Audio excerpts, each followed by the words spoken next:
It's go time. Because education matters. Because kids matter.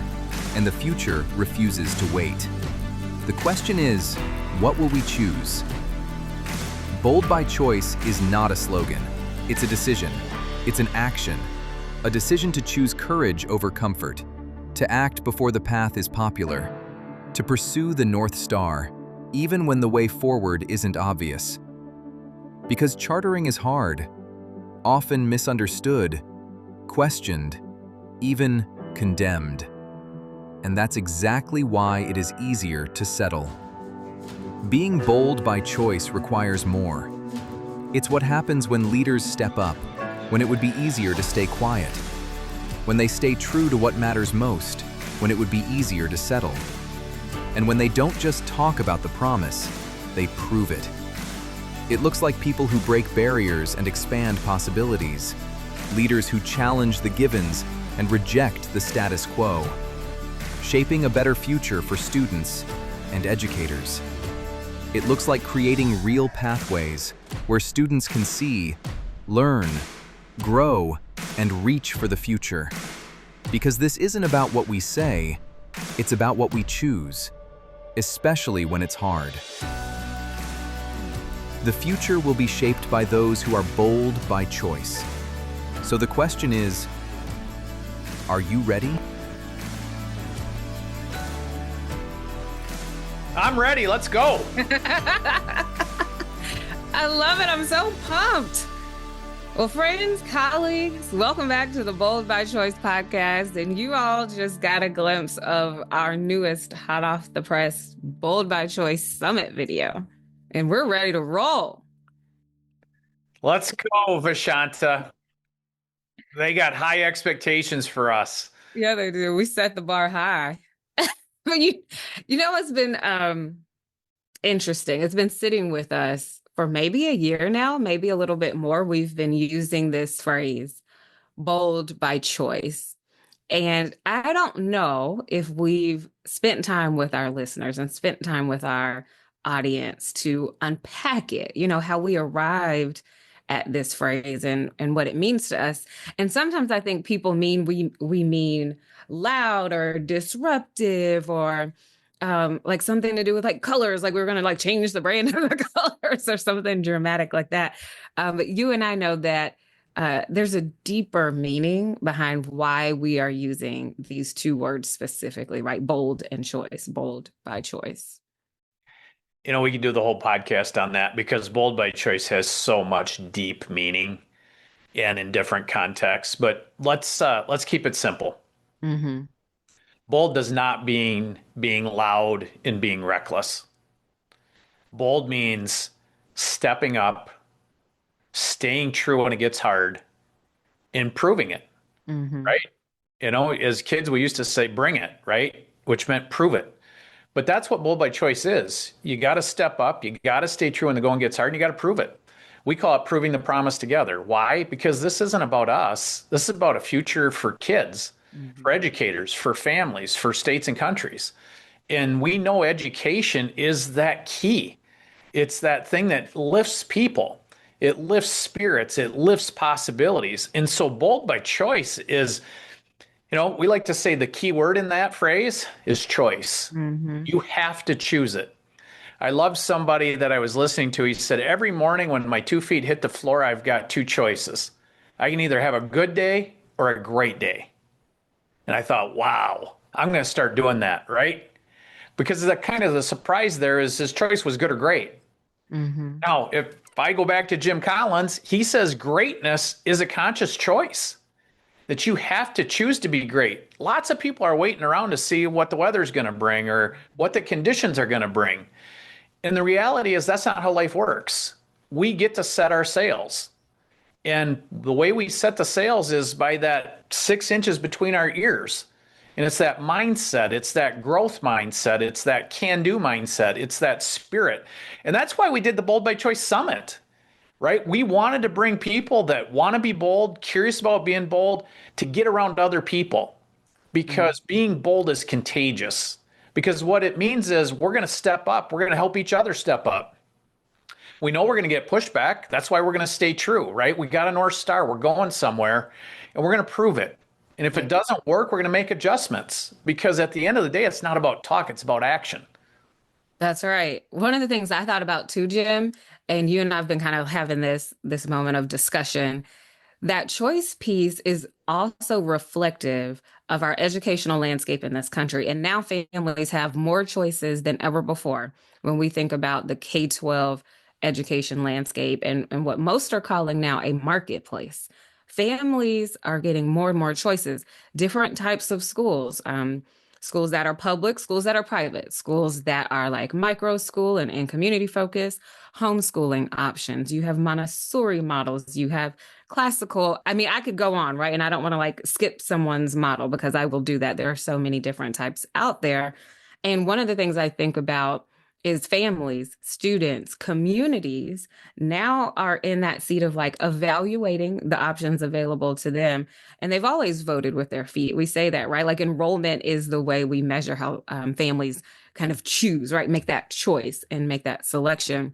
But what it says is there are values that exist among families. There are values that exist among communities. And now they're able to say, like, hey, which option, which choice matches what my student needs, matches my value. And they're choosing then, right, to act upon that part of the decision. I think that's a part of what Bold by Choice is also. Well, and so many of us got into this thing called school choice, right? We were trying to create school choice. In pre-chartering, that was kind of unheard of. There was the one best system, and then there was private school. And chartering came along and said, you know what? We can give choices within public education. One size doesn't have to fit all. And so where we've gone with Bold by Choices, it's not just about creating school choice. This is about creating choices that each of us get up with every day. Because we also know that students get influenced by those closest to the action. And the closest people to the action are the teachers, the principals, the parapros, the bus drivers, the people that are with them every day in the classroom. And those are the people that we're really appealing to say, you know what, be bold. Don't sit around and wait. Don't wait for the perfect plan, the perfect conditions. Be bold, get into it, figure it out, touch hearts, touch minds, inspire them. And we all have our own stories about the gifts that we have inside of us that we didn't recognize. Or maybe we pushed down and somebody else came in and they said, you know, you've got that, try it. And they encouraged us. That's the magic. Yeah. Right? When kids discover the gifts they have and put them to use, we call it fulfilling their potential. That happens by adults that love them enough to set high expectations, care enough to help them find those gifts, love them enough to encourage them to use them and try and fail. And the key is to get up and keep going. Keep going. You said a lot of things that stuck with me in your keynote at the summit. And one of the things was when we think about being bold, we think about courage, the amount of bravery and courage it takes. And that's independent of role. And then understanding how to operate in that courage, which means what? Choosing to act, choosing not to wait sometimes for permission, choosing not to wait until the time is right, choosing to take on that additional responsibility. I think that's part of the boldness in Bold by Choice as well.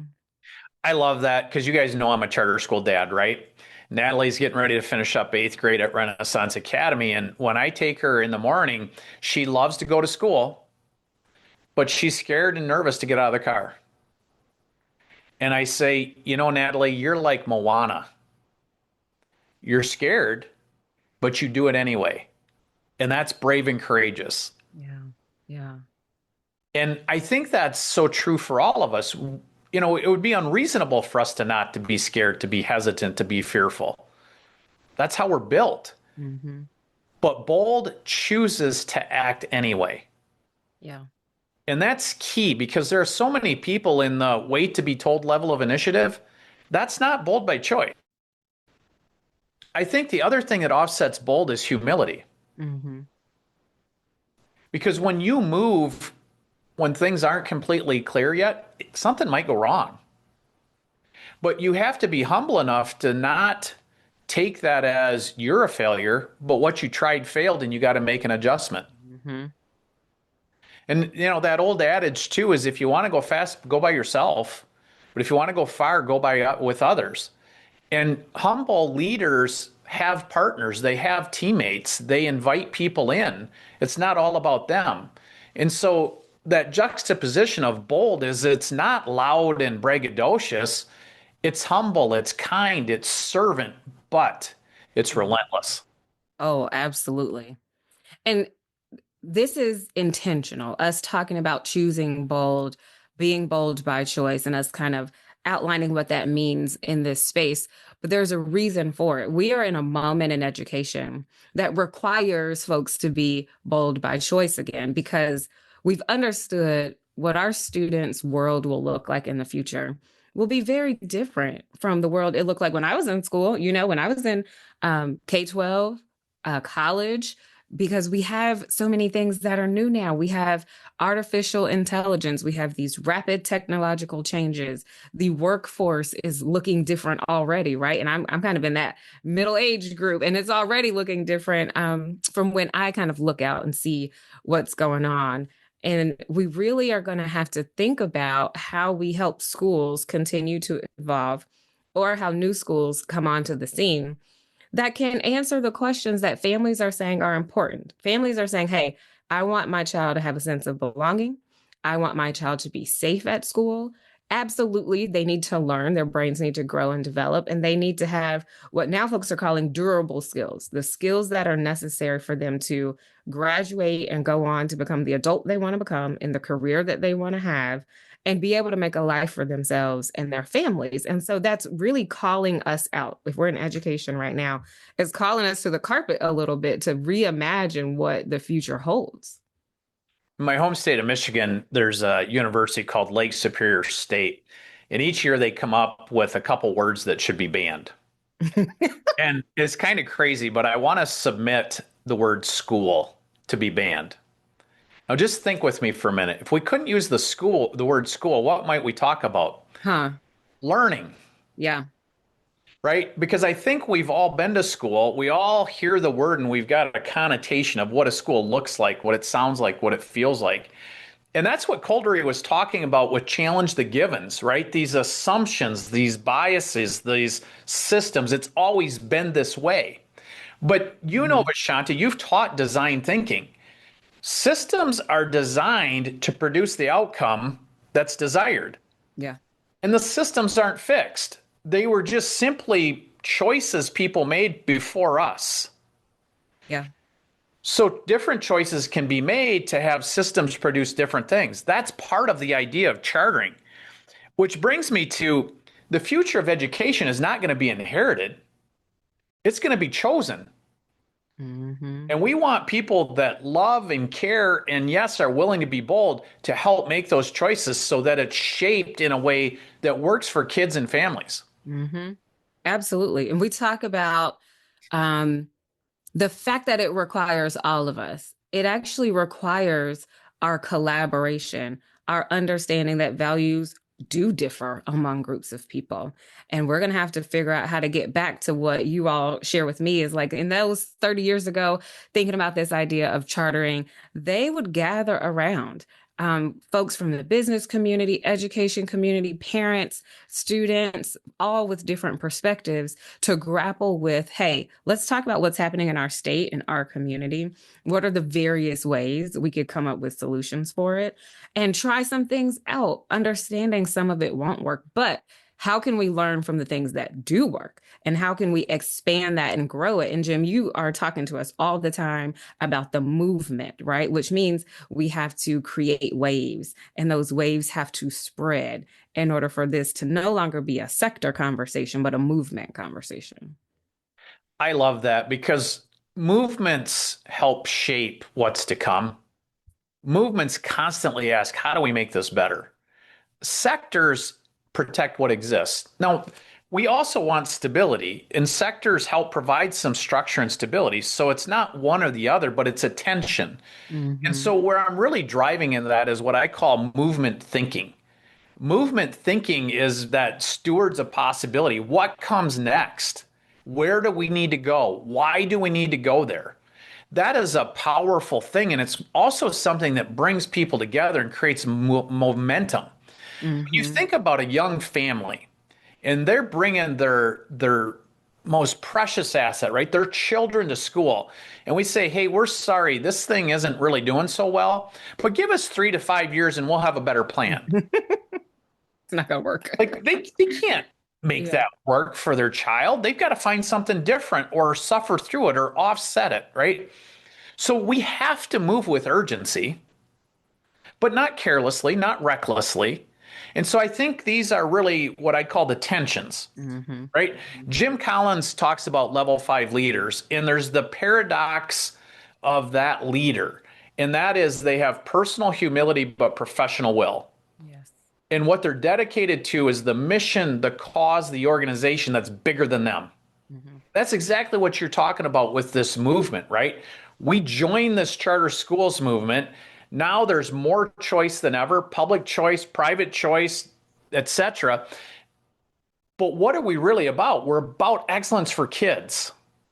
Choice was a vehicle to help create that dynamic and diverse educational ecosystem.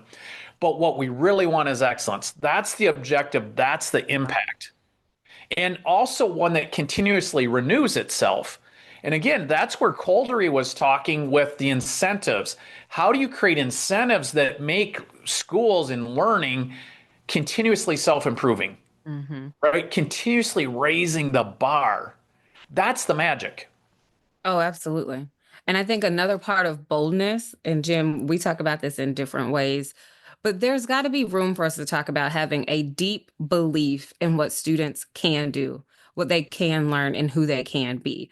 And I know the words sound good, right? Every educator is going to be like, yes, that makes a lot of sense. But I don't mean it in the folks who can just give it lip service.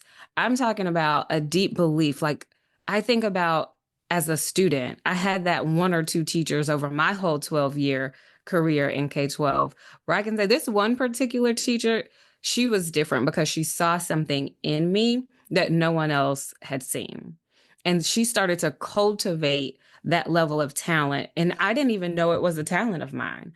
But that one teacher who saw it, who understood it, and who could call it out of me and coach me and cultivate that in me, that teacher is going to always stand out for me. And I don't think I'm unique in that experience. I think we all could name people in our lives who've done that. And so when I talk about this deep belief in who students are and what they can be, my challenge to us as educators is to not keep pushing to the middle, right? And so we have this idea. I was a teacher too. They teach it to us in grad school and you just have to learn it. But we have this idea of like what a strong student looks like.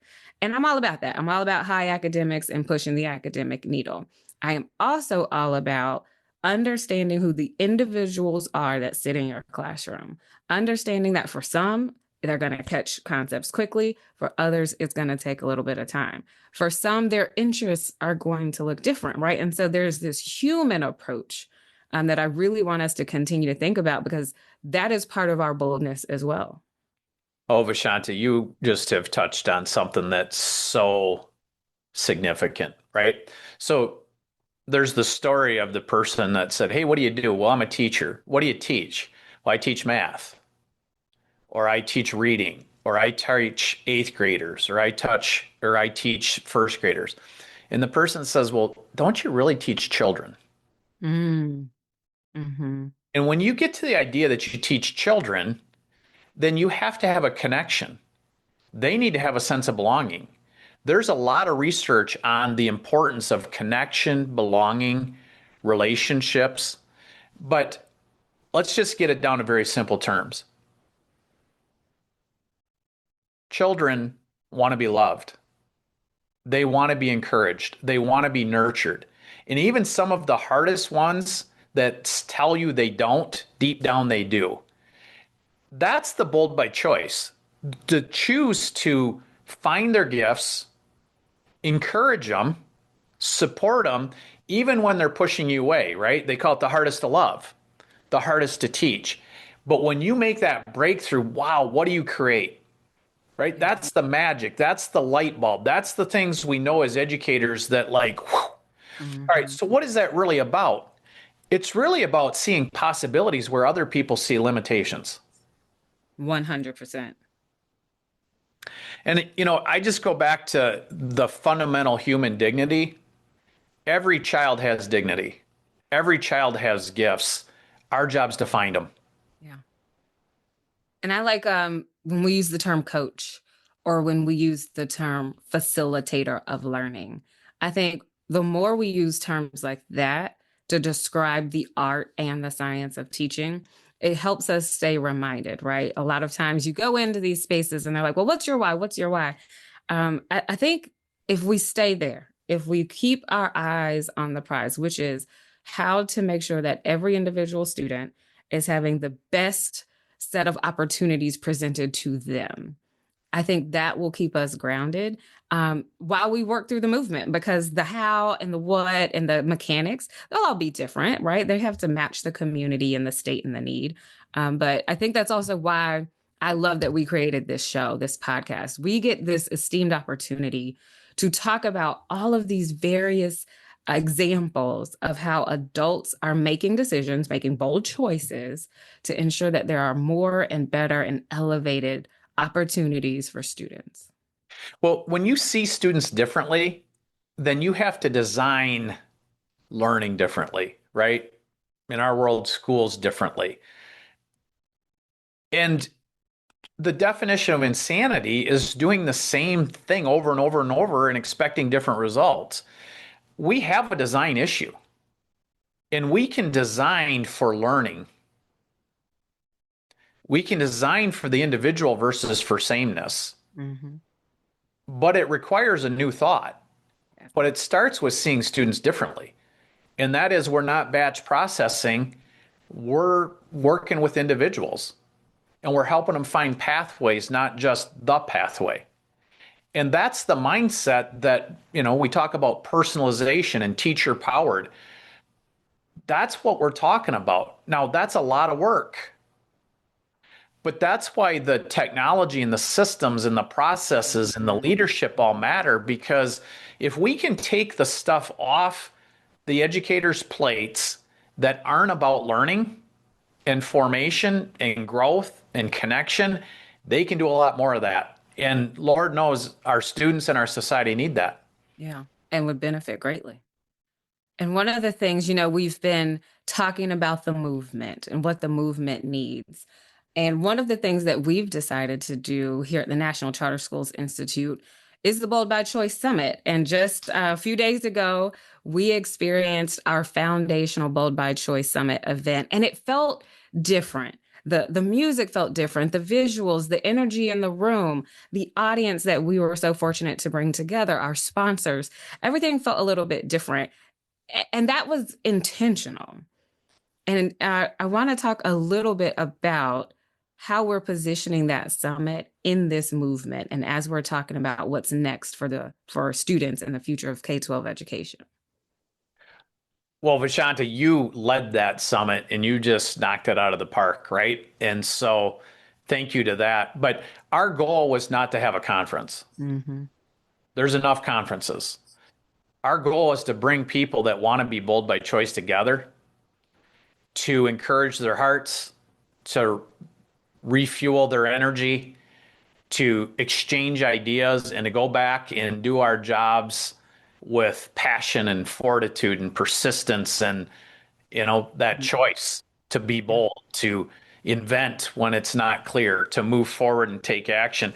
But, somebody could look at that and say, well, that's just a slogan. No, it is so much more than a slogan. It's that choice to act. It's that mindset. And that's really what we wanted to get going, and we're going to continue to foster. So, if I were to say it just in a few words, Bold by Choice is about calling people to greatness. Mm-hmm. And walking through that together, there are a few lines from your keynote, Jim, and I thought you were spot on with that I want to call out here. And one of the things you did say, like explicitly, this is not a conference. We don't watch. And I think sometimes in education spaces, and I've been in a lot of them, and you've been in many more, but we start focusing on information. We start focusing on like, what's the strategy? What's compliance? What are the outcomes? How do we do the thing we have to do today? Right. We're very focused there. And I think sometimes we forget a very important part. Movements are also emotional. They tend to be attached to something very personal, right? And so even the adults want to feel a part of something bigger. Even adults need that inspiration, need that energy resurgence. Because guess what happens? It has our brains percolating, right? Like I left the summer with all these different ideas, talked to all these different people. And I felt like I was with my tribe. I felt like I belonged in that space. I felt like I had a shared purpose with folks there. And so I just kind of wanted to add that element as well. It's an important one, Vashaunta. And, we intentionally had people that came, right? So the invitation list was expansive, but it was trying to bring people that don't normally go to the same events together to come together to broaden the audience, broaden the perspective, broaden the conversations, and candidly, in order to broaden the possibilities. Mm-hmm. And people have asked me, well, how was the summit? One of the things that I look at is the conversations. Everywhere I looked, people had smiles, they were leaning in, they were engaged. Those conversations were vibrant and they didn't end, right? I'm already hearing people like, hey, we made these connections. We're talking about this. We're partnering on that. Like that is the spirit, right? So one of the awards we gave out was the catalyst. Part of what we want to do is catalyze those conversations. Yes. And I'm really excited. One of the keys or tools, should I say, one of the tools we created to help us do that was our Bold by Choice conversation deck. And so, listeners, if you weren't at the summit, it's okay. We will eventually have them in our store to share with the public. Look at that. I love it. And okay, there was this cool moment, Jim. I just want to talk about it with you. So we're inside the whole group space in the ballroom, and we share with folks like, go ahead, dig in your bag, pull out your cool cards. And we invited them to spend maybe 5 minutes, 6 minutes, pulling out a card and posing that question at their tables. And we asked our team to kind of walk around and help facilitate. And what came back as a powerful statement, in my opinion, was one of our teammates said, hey, I actually didn't need to do anything. I walked around and everyone was engaged with the conversation that was happening at their table. And it reminded me of something that you and Ember Rice Scott Young and Don Cooper have told me, is that so much is started, catalyzed by these types of conversations. And so that moment was really illuminating for me. Well, Ember told us the story about the back of the napkin, right? The birth of the first charter school law. But people talking, exchanging ideas, getting big concepts down in a simple way, it's where progress starts. Yeah, I loved it. I loved it. And even the words we used, I'm thinking about our communications team, the videos that were created, the visuals, and there were some things that still resonate. The word brave, the word clear, unapologetic, getting in the arena, right? And making that choice to be bold. That's something that you said. And that wasn't branding language. Like, let's be very clear. We weren't trying to like brand ourselves. We were really sharing our identity. It was identity language. This is how the movement is being shaped from our perspective. I think it's important for us to start with why. Why do we care? Why do we do this? And what's the North Star? And all of those things go around that, right? Because as adults working on this stuff, we got our own challenges, raising our own families, paying our own bills. Mm-hmm. But we're also called to give. And in order to give, there's the old saying, you can't pump water from an empty well. We got to refuel our own wells, our own hearts, our own souls, so that we can be better. We can be bolder. We can do more, give more. Mm-hmm. And that's part of what we're trying to do as well, is bring people together and refuel that energy so that we can go and give it. Yeah. And there's something about knowing other people are in this journey and in this struggle with you that makes you stand up straighter, right? Makes you smile a little bit more, makes you a little readier for the pushback. Because you're not in it alone. You're part of something bigger. And I also think that we're in something that doesn't end in our lifetimes. Mm-hmm. So you've heard me say, like, hey, we get to do this the best we can, and somebody's going to come after us and pick it up from there. That's right. And I think that's, it's humbling, but it's also grounding that we don't have to know everything. What we Mhm. have to do is act in the best way possible now, make things better, and put them in a position where others can come after us and take them to another level. That's right. And Jim, like, I just want to celebrate you. Your leadership is very unique. And one of the ways that I really appreciate how you lead us in thinking about being movement participants, movement shifters. We thought about, hey, what are the things that we value? And how do we share what that is in an effort to create more momentum across this nation around the things that are working and the things that we think we value? And it's almost in a way leaving our legacy behind. And so we have come up with our foundational awards. And I believe that also felt different because these were not about achievement, right? It's not achievement awards in the way that a lot of organizations think about it. They are value-based awards. And we're talking about, what does the Bold by Choice movement value? Well, Vashaunta, we do a lot of work with authorizers and governing boards and school leaders. And one of the things we always start with is, what are your values? Are your values clear? Because values shape your decisions, your behaviors, your actions. So we want to live that, right? And so one of the things we said is we value people and organizations that are stewards of possibility. Mm-hmm. And that was one of the first awards, right? Yeah. And we're going to give that award out every year. And the award winners wasn't just a person. It was an organization, and it wasn't just a current success. It was a success over 20 plus years. That is sustainable, enduring excellence. Yes. And it's also great stewardship, right? Because great stewardship makes things better for the long haul. Mm-hmm. And I think I maybe first heard you use the term stewards of possibility. It might have been a year or so ago. Now, here's my honest truth, right? Like, I grew up in the Southern Baptist Church. So to me, when I think about steward, I think about those examples and parables that talk about shepherds, right? And how they are making sure that their flock and their sheep are with them and going in the direction they need them to go and taking care of the sheep. And so I started thinking about, well, what does that mean if you are being a steward of possibility, right? So you get more abstract. And I love that we think about it as, how do we care for the fact that we want students to have as many pathways and as many possibilities as possible, possibilities as they can. We want to nurture that.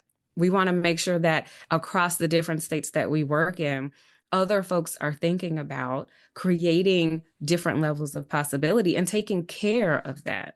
So that's just kind of like how I attached my own meaning to it, but would love for you to unpack what that really means for you. Oh, there's so much in those three words, right? Stewards doesn't mean owner, right? Stewards take care of things, they make them better.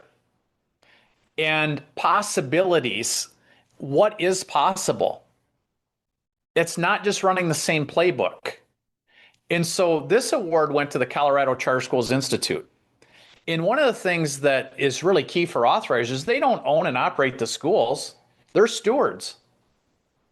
They're stewards of a charter contract that is a right to operate a public school, serve students, get public money to do it.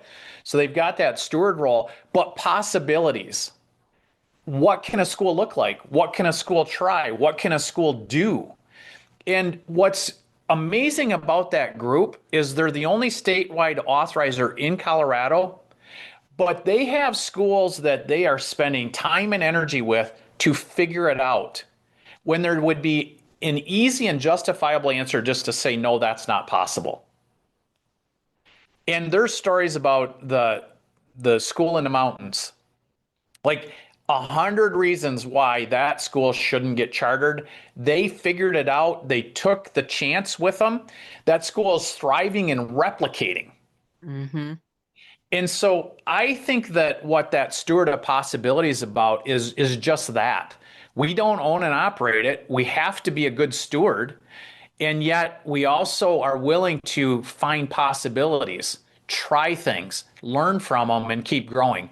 And they do that in an incredible way. And so, just a shout out to Dr. Terry Croy Lewis, who leads that team, but also Brenda, who was my Pahara cohort, who's the board chair. So, I'd encourage everybody to go watch that video and you will see them shine in the teams that they've developed and the relationships they've dealt with their schools. And I'll just say this, you cannot be a great authorizer without having strong relationships with your schools.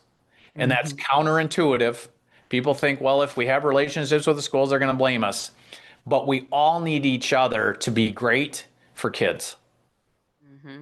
I think that naturally flows into another award, which we have called Pathways of Opportunity, and it's plural on purpose. And that's because education was never meant to offer just one pathway for all students, right? It's not a one size fits all situation. Some students will pursue 2-year opportunities post-secondary or 4-year college or beyond. Other students will pursue what we call a space in the career and technical education space. Still more students will think about entrepreneurship and they will design their path in the way that matches them. And so we thought about, well, how do we honor organizations and partnerships that are creating multiple pathways so that students do have access to opportunity? That's beautiful. And what I'll do is just be a historian for a minute. The educational system that we've been trying to innovate from really was built for a one best system, for one pathway. And that's why it identifies so much with sameness and with average. We're trying to do something different. And that's what this award recognizes, pathways. Students can come and they can choose different pathways. Well, why? Aptitudes, passions, connections, like whatever their reasons are. But what we want them to do is be prepared that they can choose any pathway they want. Right? And so it's this limitless, but it's also where are your dreams, your passions, your ambitions? And here's these pathways you can explore, you can become aware of, and then you can zero in on. So the award winner this year was the West Michigan Aviation Academy. And people loved seeing that school at the summit, right? It's a showcase. But when the founder of it, Dick DeVos, talks, he says, what's amazing is when I tell people that most of our students don't end up flying planes. Yeah. They're doing these other things, but they're prepared Yes. for life, right? I like to say prepared for college work in life, right? And then I take people through the riddle. What's the most important of those three things? They always tell me life. I say, well, what do you measure the most in schools? They tell me college. I'm like, there we have it. What gets measured gets done. And we've explored this next one quite a bit, and it's the Catalyst Award. And that's because I love this one, right? Catalysts are like an ignition. They don't always get the attention in our space, but they do create momentum. They create inspiration. They start shifting mindsets. I think about, well, who's a catalyst? A catalyst is someone who is likely a creative, whether that's because they've been put between a rock and a hard place, or they just naturally like to think about new and different things. But they always think about, what does the ecosystem need that's bigger than them, that's beyond who they are as one individual or one organization? I think about school leaders who gather together around a vision that others can't see.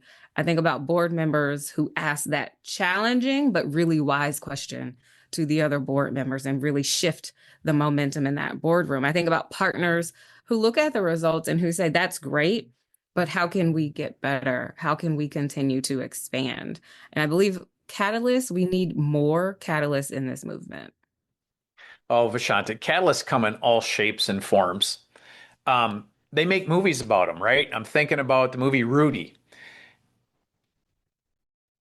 The power of a catalyst is they create the spark, which causes encouragement. It causes motion. It causes action.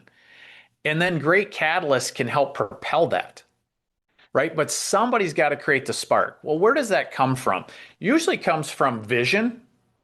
It usually comes from bringing people around a North Star. But in the summit, I used the example of Dick Fosbury. He needed to do it out of necessity. He wasn't the highest jumper, and he didn't want to get cut from the track team. And so he used his engineering background to think about how could you get the human body over a bar in the best way possible. And so where everybody went over face forward, he went over backwards. And when people saw that, they're like, that's wrong. That's crazy. That won't work. But in 1968 in Mexico, he won the gold medal in the Olympics. And we now call it the Fosbury flop. And now everybody does it that way.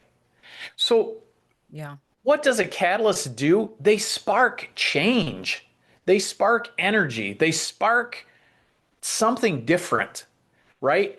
And sometimes they just spark what's in us that needs to come out.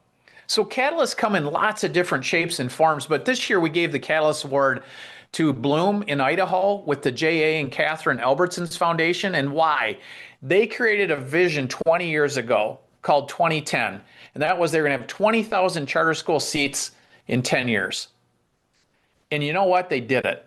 And they brought people together. And I'll tell you what, if you want to go see a robust movement, go to Idaho. Oh, absolutely. Absolutely. And one that maybe hit me hardest, I guess, in my reflection, is the arc changer. And so we refer to a very famous quote by Martin Luther King Jr., and it kind of goes like this: the arc of the moral universe is long, but it bends towards justice. And so when we think about, well, what does that mean? It's a reminder, in my opinion, that meaningful change rarely ever happens quickly. It takes a little bit of time. Progress requires a few things like courage, persistence, people, right? The people that you gather around you to work together and to keep you strong, because we know results aren't immediate and there's a long, hard road and it takes a lot out of us. And while it offers hope, this particular quote, I think what it does is it says we carry a responsibility and we have to be in this for the long haul. And it's going to take that sacrifice and that effort and that leadership for us to get there. And I think about, well, how do educators attach themselves to being arc changers? And I think, like, when you think about what you're doing every single day as an educator, you think about how you're impacting students, you think about the community and society itself, right? And how does this school, right? What's the legacy of this school or this opportunity going to leave on a community? And I think that it requires us to consider that we're moving groups of people, even society, in a direction. And we say, well, it bends towards justice. We're moving in the direction of justice. Well, we can unpack what that means in every community, but I think schools are a huge part of how communities move forward. Yeah, the Arc Changer Award was one that I love to see go to the Mind Trust out of Indiana. And David Harris and former Mayor Bart Peterson were at the grounding of chartering in that state before the Mind Trust existed. So Bart Peterson was the first mayor in the country to have authorizing authority. David Harris was his executive director that implemented the charter schools office that we now know as the mayor's office of Indianapolis. And after that experience, they helped found the Mind Trust. And Brandon Brown now is celebrating 20-year anniversary.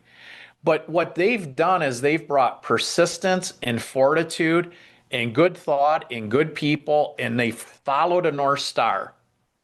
And now what you might call authorizing for all is starting to happen in Indianapolis, and it'll phase in, but great personal sacrifice. Mm-hmm. Right? Martin Luther King gave the ultimate sacrifice. But that's how the arc changes. It's not easy. There is pushback. It doesn't bend by itself. You got to be bold by choice to choose to get in the arena to change that arc. And the more people like that we have, and the more they can be connected to each other and gain strength and courage with and for each other, the more we're going to get done for kids and families. Mm-hmm. Absolutely. And then there is the Lantern Award. And I love that image. We could have said spotlight, right? But we didn't. We said lantern. Well, what do lanterns do? Well, you use them, in the old days to ensure that, like, if you were walking outside down a dark path or maybe through fog, there was something to help you see the path, even if you couldn't see all the way to the finish line. Like, I think about a foggy day. I don't know what's ahead. I just know what's in front of my 2 feet, and I'm just going to keep on moving until I get there. And I think about that, the Lantern Award. Who are Lantern leaders? They are leaders who are helping others to move forward, oftentimes when the outcome is uncertain. Oftentimes, when it's like, I think we'll get here, but there might be some bumps along the road, and we're just going to figure it out. And I think that's really powerful. The first 4 awards went to organizations that had been at it 20 plus years. The Lantern Award actually went to an individual, Ann Andrews, Dr. Ann Andrews. And Ann wrote me a letter 15 plus years ago, handwritten. I was at Central Michigan University at the time running their charter school operations. And I was like, who is this person? So I called her, drove down to Ann Arbor, and we had lunch. And it was the beginning of a 15 plus year relationship. But what Ann has always been is the lantern. She never wanted the spotlight. What she did is created light to be able to see things that I couldn't see. She'd give me tidbits of wisdom. She'd generously give us a gift each year from her foundation. And she made things possible. And I'll never forget one of the things she said to me is, Jim, I wish I could give to every school in the country, but I can't. But through the National Charter School Institute and through Epicenter, I feel like I can give and all of them can benefit. So when I sit here today and say there's over 4,000 schools connected to Epicenter, mostly charters, but also the Archdiocese of Chicago and others beyond that, like, it's a beautiful thing. And that's what a lantern does. It helps create light, illumination, so people can go down these trails and figure out better ways. And so there's so much in that award, but the biggest thing is the lantern is not craving the spotlight. They're not craving the camera. They're behind the scenes. But without them, so much isn't possible. Mm-hmm. With them, so much is possible. And so it's a living tribute to Ann Andrews, mm-hmm. but it's also going to be a tribute that will last beyond Ann. Because that is one of the things we want to encourage is people that don't want the spotlight, but want to do what's right for the right reasons, because that's their values, that's their North Star, and they see the power of lighting the way for others. Mm-hmm. And these awards and their meaning behind them, I think they keep us grounded. They keep us connected to our why. They keep us encouraged and inspired to think about what are our individual and collective contributions to the movement. And I think when I kind of wrap up my reflection on where we're going and how these awards are a part of providing those examples, I'm really inspired that folks will hear in the next couple of episodes from some strong organizations, some deep values, and some powerful work that they've started, and know that we're going to continue to look for those examples across the nation. Absolutely. We're just getting started. So choose bold, join us, and let's go.